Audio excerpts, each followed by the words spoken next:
Bonjour frères et sœurs. Bonjour. Et bonjour à vous qui regardez la vidéo. À vous surtout. Et à nous tous. Nous sommes, vous êtes, je suis l'Église. On est d'accord là-dessus. Okay. L'Église avec un E majuscule. On attaque beaucoup en ce moment l'Église dans la presse. Principalement l'Église catholique en ce moment qu'on prend plein la vue, à cause de faits qui sont reprochables effectivement, mais qui ne sont pas reprochables à l'Église en général, heureusement. J'ai demandé au Seigneur depuis le début de la semaine, qu'est-ce que tu as de beau cette semaine, parce que tu as toujours quelque chose de merveilleux, de magnifique. Il m'a très vite répondu, comme toujours.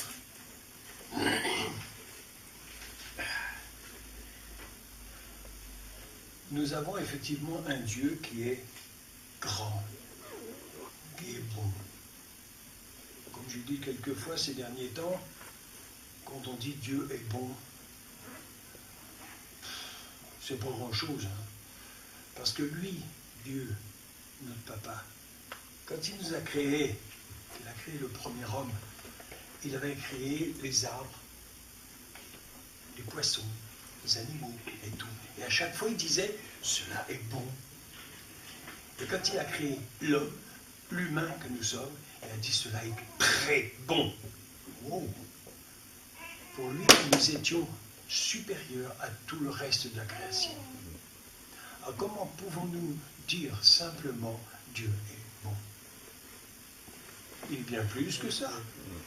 Il est merveilleux. Il est formidable. N'est-ce pas, Seigneur, tu es merveilleux. Tu donnes ta parole pour nous enseigner.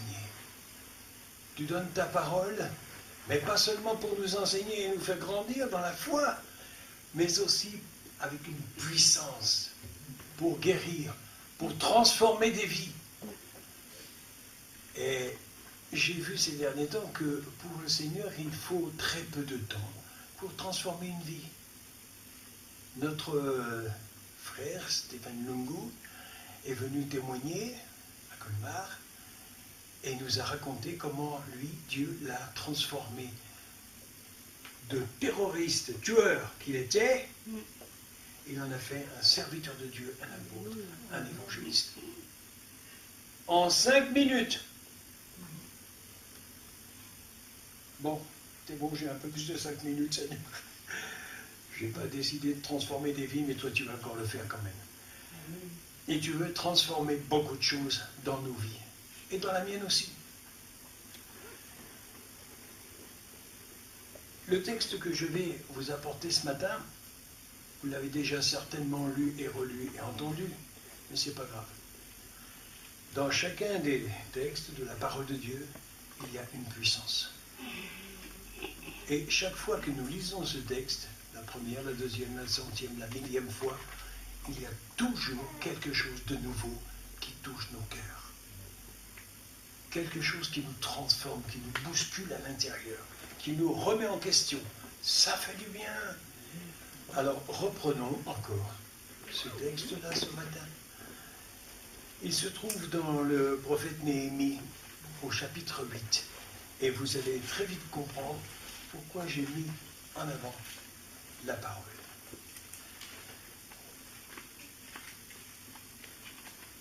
Ce texte, vous l'avez entendu, lu, vu, imagé. Hein? Mais aujourd'hui, le Seigneur a choisi de m'utiliser, moi, son serviteur, pour vous l'apporter. Vous allez certainement, j'en suis sûr, y trouver une différence. Non que je sois plus éloquent, plus fort, plus puissant que qui que ce soit. Je n'ai pas fait de hautes études. Hein? Je n'ai pas besoin de ça. J'ai fait l'étude principale dans la parole de Dieu. C'est la meilleure école. C'est la meilleure école et celle-là, par contre, elle a une différence avec toutes les autres, c'est qu'on n'en sort pas. On pourra continuer encore jusqu'au bout.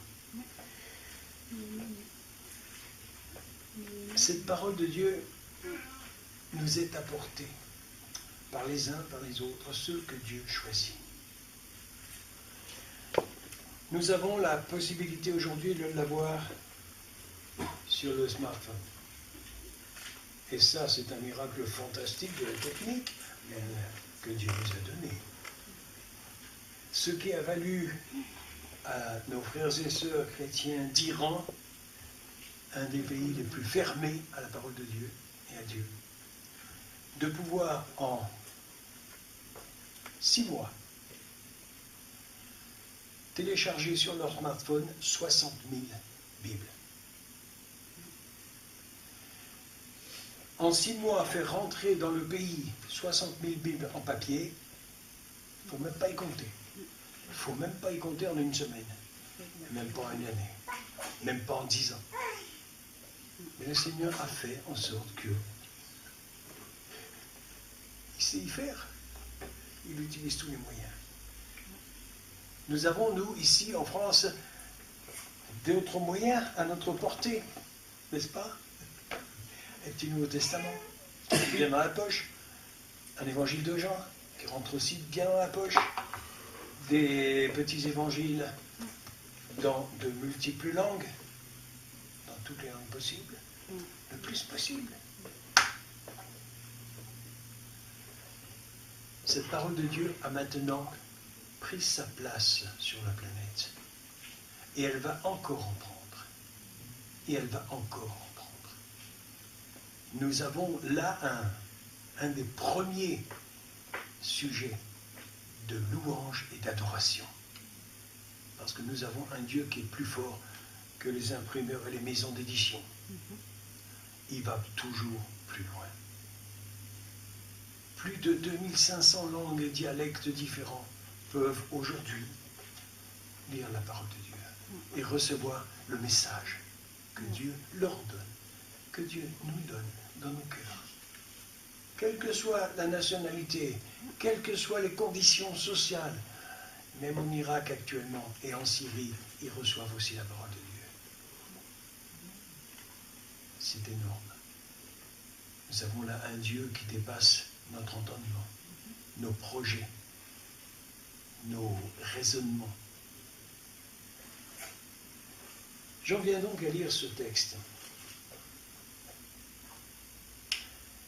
Il va y avoir peut-être un petit choc quelque part, peut-être à l'écran, peut-être dans cette salle. En tout cas, il y en a eu un chez moi quand je l'ai relu cette semaine. Et je l'ai relu plusieurs fois. Puis attends, Seigneur, qu'est-ce que je dois faire? Quelle doit être ma réaction? Mon comportement face à ta parole. Alors allons-y. Or, tout le peuple s'assembla comme si c'eût été un seul homme. Un seul. Tous un seul. Pas forcément en une ligne, pour qu'on n'en voit qu'un, mais un seul. Image de l'Église, telle que Dieu la veut. Il se trouvait dans la place qui est devant la porte des eaux. Et ils dirent à Esdras, le scribe, qu'il apporta le livre de la loi de Moïse, laquelle l'Éternel avait ordonné à Israël. Et ainsi, le premier jour du 7e mois, c'est pas le 1er juillet, parce que nous, on n'a pas le même calendrier. Esdras, le sacrificateur, apporta la loi devant l'assemblée,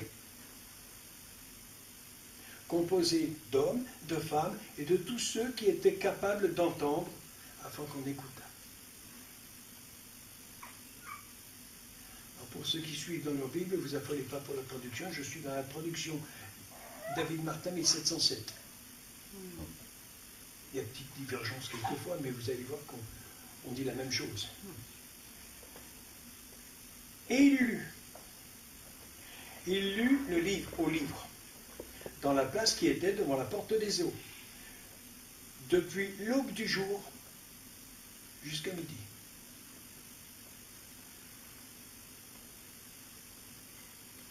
On n'a pas autant de temps devant nous aujourd'hui. Je rêve du jour où nous prendrons le même temps pour apporter la parole de Dieu depuis le lever du jour jusqu'à midi. Et vous verrez dans la suite du texte qui continue encore et pendant une semaine entière.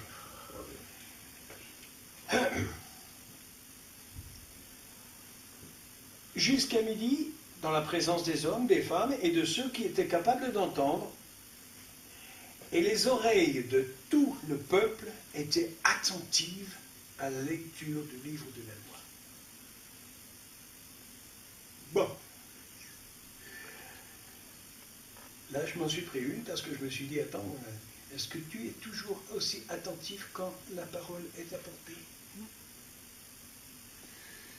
En général, oui, mais il peut y avoir des moments où un petit relâchement, quelquefois. Ça arrive. À moi autant qu'à toi. Ainsi, Esdras, le scribe, se tint debout sur un lieu éminemment bâti de bois. Dans le texte original, on parle d'une tour. Pour rehausser, pour que tout le peuple voit et entende. C'était pas pour se montrer lui. Et c'est pas pour ça que j'ai pris un pupitre ou deux pupitres, c'est pas pour ça que je suis en premier devant aujourd'hui, c'est parce que c'est pour moi que vous écoutez, c'est la parole de Dieu, c'est Dieu lui-même. Ainsi donc Esdras se tenait sur ce bâti de bois qu'on avait dressé pour ça, rien que pour ça. Et il avait auprès de lui Matithia, Sebba, Anadia, Urijah, Ulkidja, Maïsedja. Pas facile à prononcer tous ces noms-là. Je me suis un peu entraîné, rassurez-vous. À sa main droite. Et à sa gauche était Pedadja, Misaël, Malkidja, Asum, Asbadouna, le plus difficile à prononcer.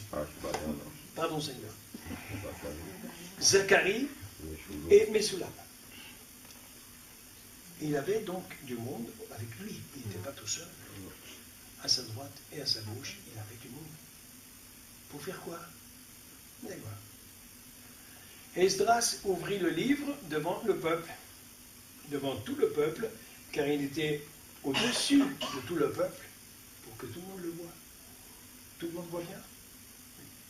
C'est bon? Okay. Et aussitôt qu'il l'eut ouvert, tout le peuple se tint debout. Seigneur, je le savais, c'est pas grave. Puis Esdras bénit l'Éternel, le grand Dieu, pour le remercier de sa parole. Et tout le peuple répondit. Amen, amen, amen.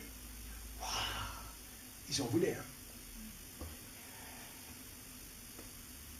Et en plus, en élevant les mains.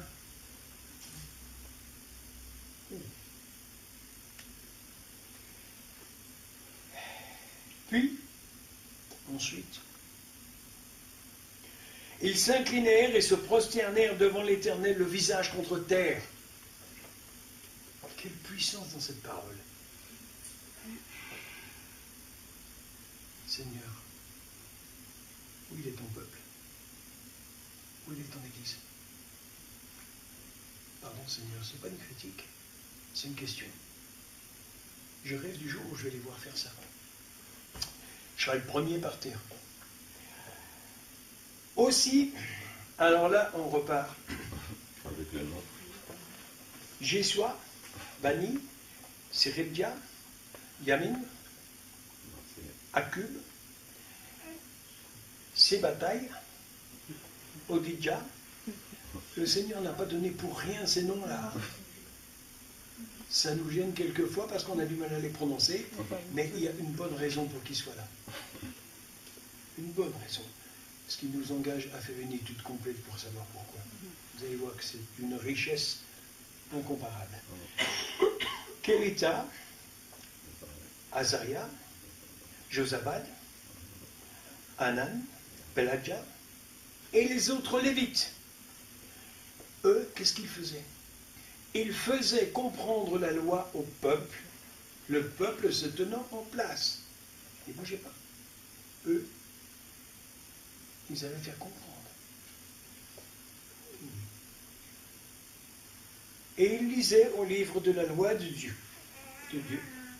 Et ils l'expliquaient en donnant l'intelligence, la faisant comprendre par l'écriture elle-même.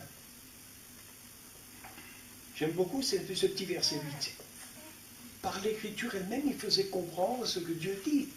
Pas par des raisonnements personnels ou des analyses personnelles ou des termes théologiques à n'en plus finir. Non.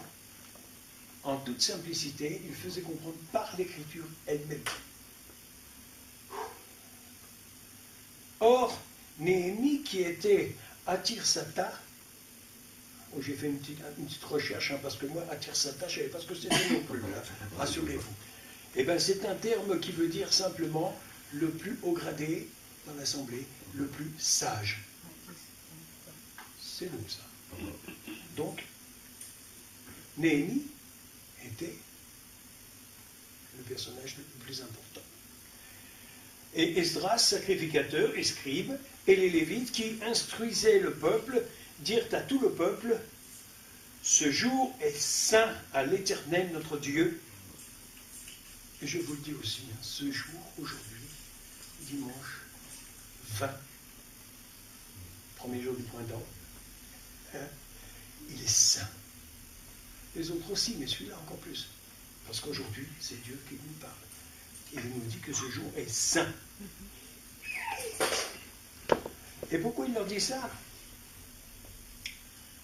Ce jour est saint à l'Éternel notre Dieu. Ne menez point deuil. Ne pleurez pas, car le peuple pleura dès qu'il eut entendu la parole de la loi. Dès qu'il entendait la parole de Dieu, ils en pleuraient.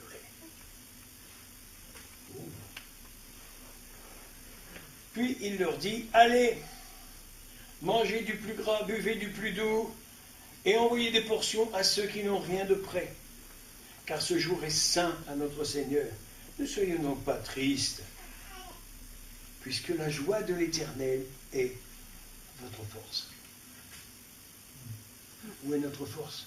Dans la joie de l'Éternel. Et la joie de l'Éternel, aujourd'hui, elle est causée par quoi? Par notre présence dans sa maison, par notre écoute de sa parole, par la réception de son message, par notre présence devant lui, par nos louanges, par tout. Il est dans la joie, le Seigneur est dans la joie, et les anges encore plus. Si on pouvait les entendre aujourd'hui, on ne s'entendrait même plus parler. Il y a foule. Et les Lévites faisaient faire silence parmi tout le peuple. Faites silence, car ce jour est saint, et ne vous attristez pas. Donc, le sourire, s'il vous plaît. Mais la joie, le sourire, c'est l'expression de ce qu'il y a à l'intérieur, pas que ce soit un commercial. Ainsi, tout le peuple s'en alla pour manger et pour boire et pour envoyer des présents et pour faire une grande réjouissance, parce qu'ils avaient bien compris, les paroles qu'on leur avait enseignées.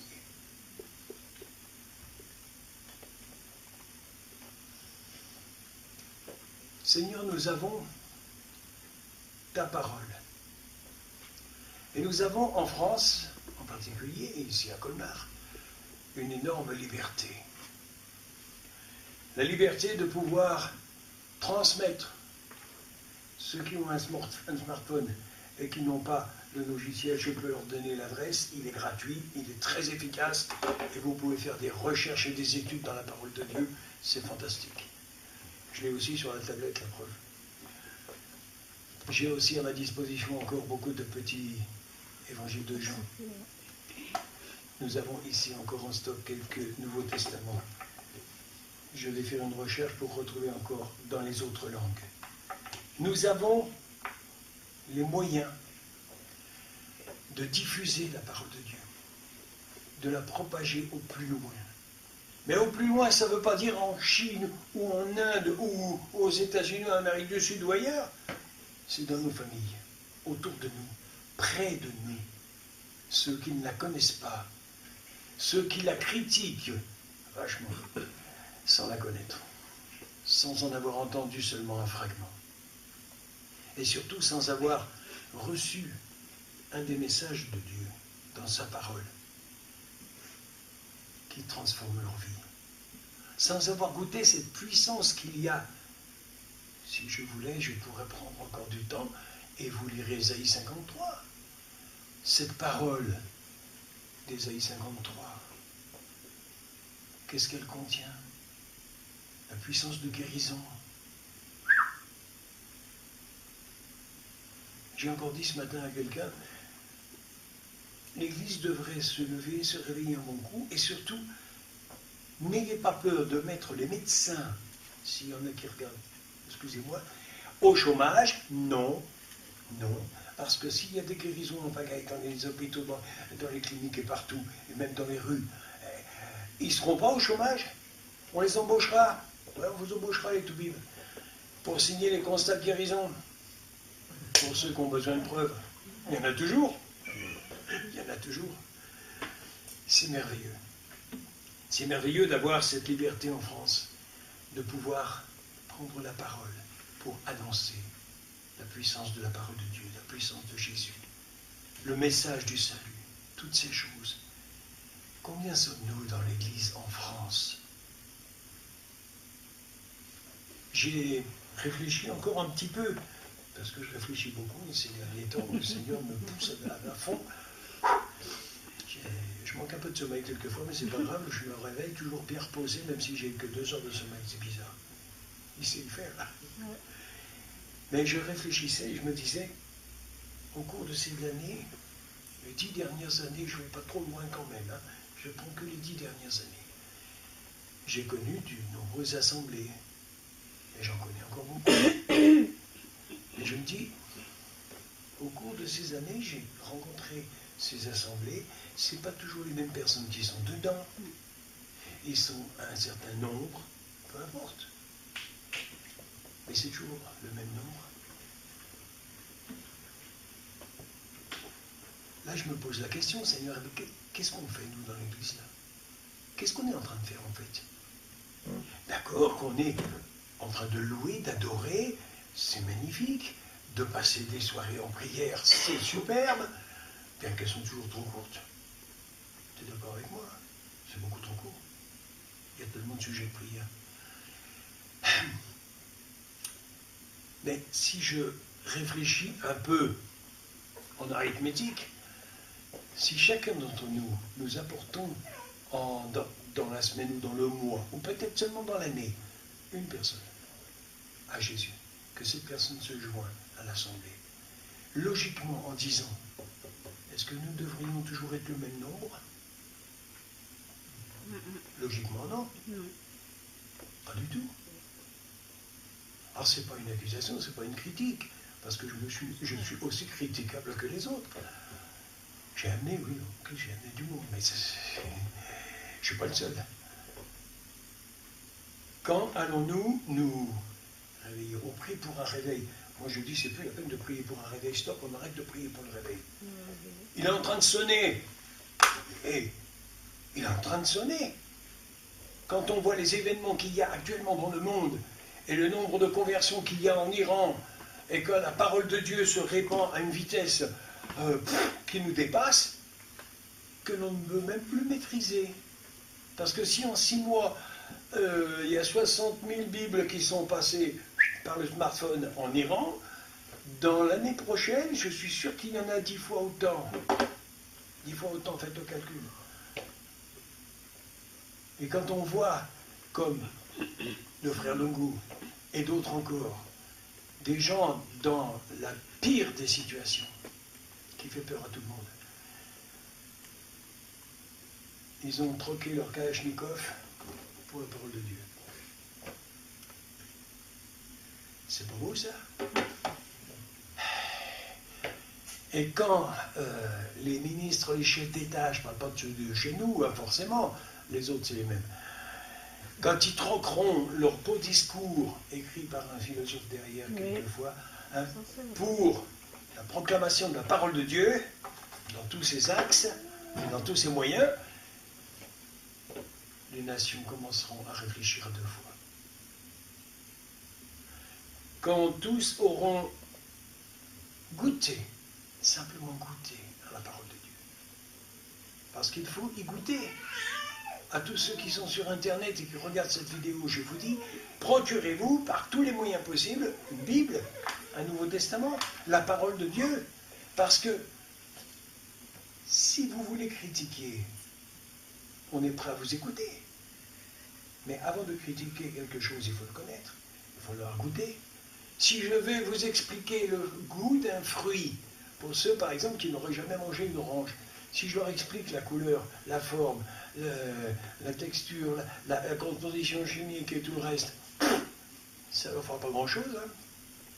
Mais si je leur offre 1 kilo d'orange et qu'ils écoutent, bah, déjà ils auront les vitamines en plus, ils auront de l'énergie en plus, et ils auront goûté, ils sauront de quoi ils retournent.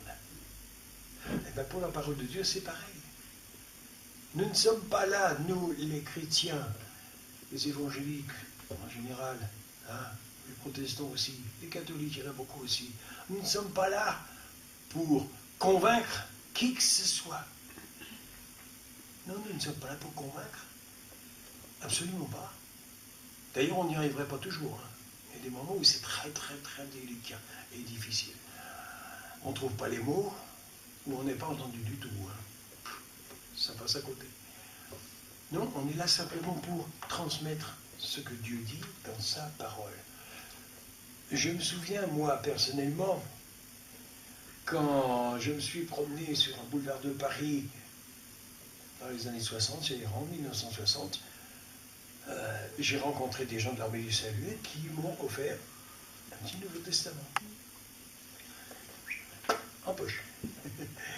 Et comme à l'époque je travaillais comme apprenti dans le bâtiment, la peinture, et je me prenais de temps en temps quelques coups du 46, parce que au lieu de travailler, j'étais en train de bouquiner. Parce que je le dévorais. En un mois, je l'ai dévoré complet. Et après, j'ai continué, puis après, je me suis procuré une Bible entière. Et toute ma vie a été transformée, changée, bouleversée. Dieu fait avec sa parole ce que l'homme n'a jamais pu faire lui-même. C'est comme dans le jardin. Je peux planter, je peux semer, mais je ne peux pas faire pousser. J'ai jamais essayé de tirer le brin d'herbe pour faire pousser la fleur plus vite. Ça ne marcherait pas de toute façon. Ça ne marchera pas. C'est pas possible. Non, je prends patience et je laisse Dieu faire son travail. Parce que c'est lui qui le fait.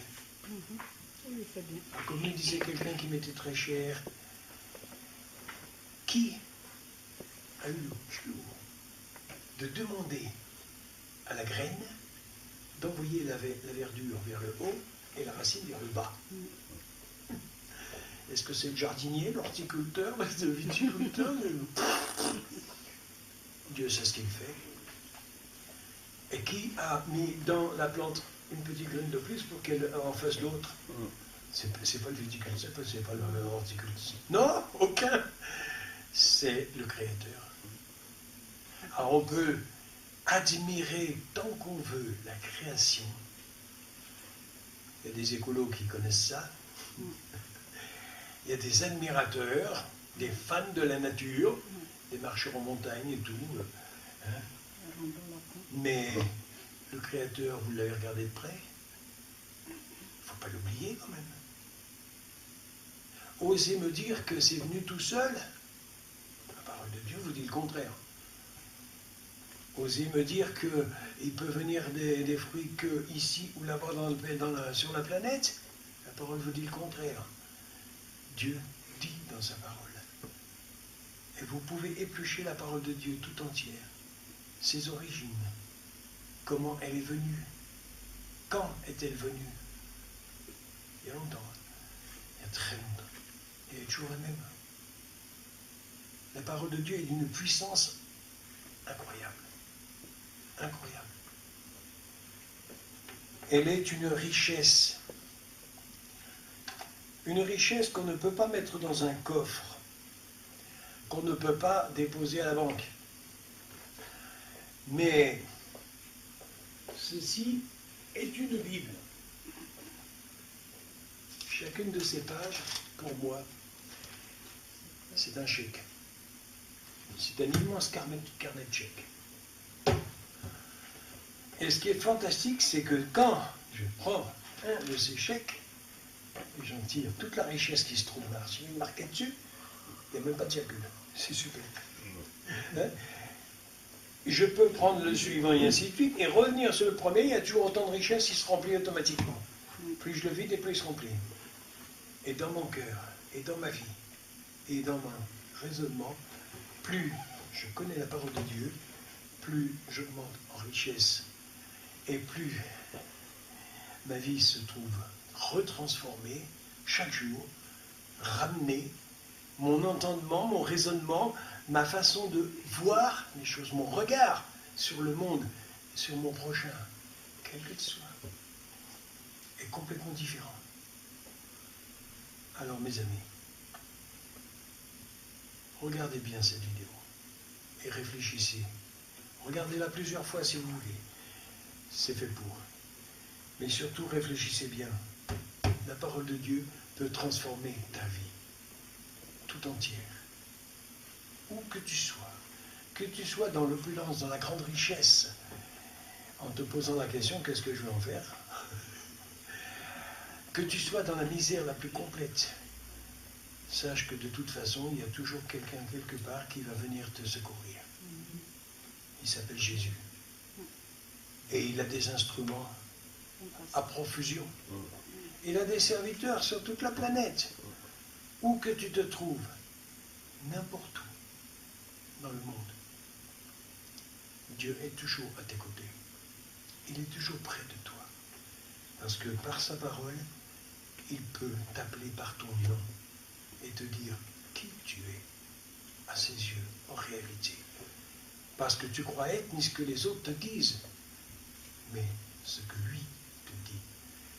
Et moi personnellement, quand j'ai lu la parole de Dieu, j'ai découvert petit à petit qui je suis aux yeux de Dieu. Et je suis, je vous l'affirme, ce que dit la parole de Dieu, pas ce que disent les autres. Ne les écoutez pas toujours. Hein. Il y en a qui vous diront la vérité, mais pas tous. Une richesse, on peut toujours espérer des richesses. Qui jouent régulièrement au loto, au tac au tac, et à d'autres choses. Hein. Mais au tiercé aussi, les chevaux. Mais quelle richesse vont-ils retrouver? Souvent, malheureusement, souvent, ça sera plutôt la misère que la richesse. Mais ceux qui vont gagner des gros paquets, des pactoles, ça va être un pactole d'ennui. Et oui, parce que les rapaces autour, ils vont rappliquer. Et oui. Mais si vous prenez la parole de Dieu, croyez-moi, il n'y a pas de rapaces autour parce que tout le monde a la sienne. C'est tranquille. Mais vous aurez des richesses qui non seulement sont incomparables à toutes les richesses de cette terre, mais qui en plus sont éternelles. Éternelles. Vous savez ce que ça veut dire? Ça n'a ni commencement, ni fin. On est en plein milieu. On est dedans. Éternel. Et l'éternité, mes amis, c'est long, c'est long. Non, pas vers la fin.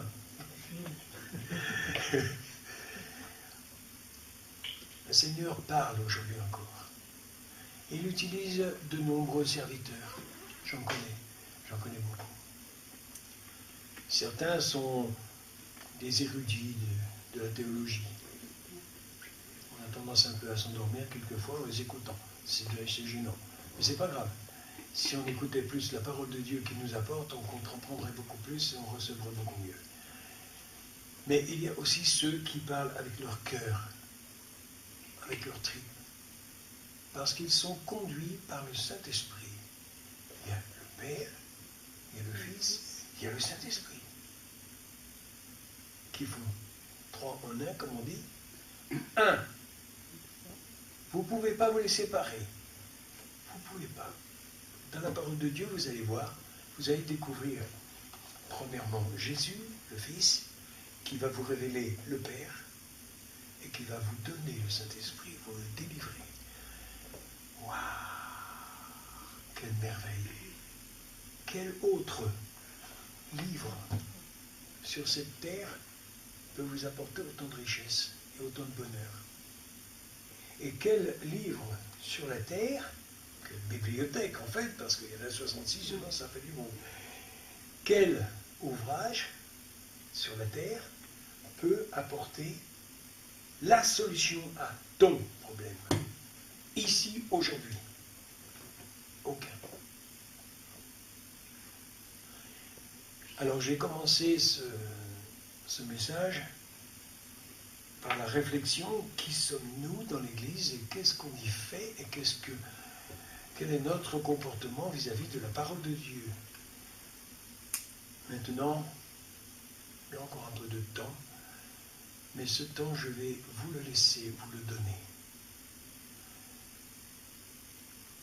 Mes frères et sœurs, Paul et Monique, quelques autres personnes, si c'est nécessaire, et moi-même, nous allons nous tenir à votre disposition. Et si, dans votre cœur, vous avez reçu un rappel à l'ordre, comme un redressement dans les impôts, venez et nous allons vous bénir et prier pour que Dieu fasse en sorte que, à partir de ce jour, vous ayez une plus grande faim et soif. Et comme nous avons lu dans le texte, que vos oreilles soient grandes ouvertes à la parole de Dieu, attentives à la parole de Dieu. Que ça vienne jusqu'à provoquer la même réaction que ça a provoqué dans le peuple de Dieu au début. Déjà quelques larmes, ensuite la joie, et ensuite la prosternation devant l'Éternel, devant l'auteur. Parce que quand on connaît la parole de Dieu, on découvre l'auteur, et l'auteur, ouais, il est beaucoup plus que grand. Il est tellement grand, et si vous voulez en avoir quelques preuves, parce que vous voulez toujours des preuves, vous allez en avoir. Regardez à la nuit tombée, le ciel et les étoiles. Regardez sur Internet les planètes, un peu plus loin. Avec les satellites, on voit beaucoup de choses. Mais regardez aussi dans les laboratoires les microscopes pour regarder l'infiniment petit. De l'infiniment grand à l'infiniment petit, vous allez découvrir qui est Dieu. Parce que l'univers, la création, tout ce qu'il a créé, se trouve où? Dans sa main. Dans sa main. L'univers dans sa main. Vous voyez la taille d'une main tenant tout ça? Un de ses doigts va se poser sur vos cœurs aujourd'hui pour vous transformer encore. La plupart d'entre nous, nous sommes arrivés déjà à un certain stade, une bonne transformation, certes. Mais sommes-nous vraiment satisfaits de ce que nous avons, de ce qu'il a fait de nous, de ce qu'il a fait en nous, pour nous et par nous, ou est-ce qu'on en veut encore plus? Moi, pour ma part, je vous dis franchement, j'en veux toujours plus. Toujours plus. Et je te demande, Seigneur, que ma voix soit comme une trompette, qu'elle résonne dans la ville, qu'elle résonne dans le pays, et que les voix de mes frères et sœurs m'accompagnent dans une grande harmonie pour apporter ta parole. Rien que ta parole. Simplement ta parole, cela suffit. Nos discours, nos raisonnements, nos partages, c'est utile. Mais ta parole est bien plus puissante encore. Merci Seigneur pour tout ce que tu as fait et tout ce que tu vas encore faire. J'espère, frères et sœurs, que tous, nous nous sommes fait photographier avant de venir ce matin au culte, parce que dans les jours prochains, il y a des gens autour de nous qui ne vont plus nous reconnaître. Il y en a que ça va déranger de nous entendre, de nous rencontrer. C'est pas grave. Parce que peu de temps après, vous allez les voir courir très vite pour venir vous en demander plus. comme nous en demandons au Seigneur, toujours plus.